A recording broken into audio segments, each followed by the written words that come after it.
I very rarely read books about my day-to-day job, but the books that I do read are ones that I learn from that I can bring to my day-to-day job. So like learning about design, you can bring ideas about design into systems design, for example, right? Or learning about reading sometimes a novel can help you figure out how to like communicate more effectively or something like that. So I think those are all important. Doesn't necessarily have to be about, I don't know any, like aside from maybe Daryl's book, I don't know any books on MarTech that are valuable or like just ops in general, right? There's like adjacent things that I think help quite a bit. I strongly believe that at the core of the MOPS function is people. It's not technology, it's people. We leverage systems to improve how people perform, how people interact with each other, right? But you have to have that ability to collaborate with different groups. It's basically grow that ability to influence without necessarily having authority over the situation. That's how you're going to get your function to really show its value. And so that internal networking is critical so that one, people are aware of what you can offer, but then two, you come to mind when they have different needs they start to view you as the problem solver. So they'll come to you. You inherently increase the value of your team every time you network. So you have to be continuously showing the value that you bring to the organization.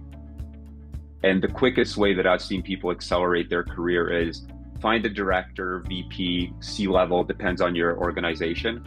Find out what keeps them up at night, find out their pain points, their problems, and then solve those pain points or their problems. I think that's really, really critical. And that forces you to do two things. One, learn how to speak to an executive. But then two, help you learn new skills so that if you're really adamant about solving that problem and you're not necessarily really good at that skill, sort of makes you this really pointy object, if you will, that's really good at executing that thing that executive needs done.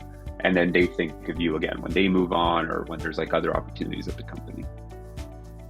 The way I think about it is we have to have a really big eye for the PR of our team because we're not going to get any. There's almost never an opportunity for marketing ops people to step into the spotlight and for executives to know what they're doing.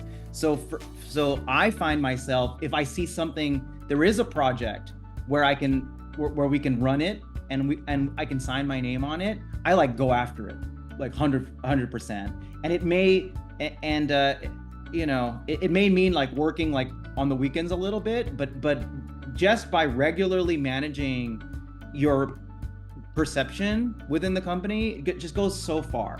Because otherwise, they honestly, a lot of people just don't know what ops does. In my career, learning new skills, especially a little bit on the technical realm, is huge.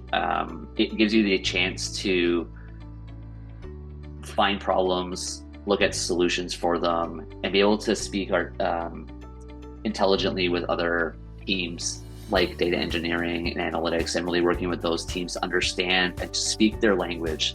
A very constant battle that we find is talking in the other team's languages. And I find that it's very big for me as learning a lot of these different things. I'm able to kind of see it at a high level, and that's helped me grow extensively throughout my career, is being able to speak to understanding the analytics side of things, engineering, design, all of those areas that constitute marketing and marketing ops that play into it is really, really big. So that would be my big one.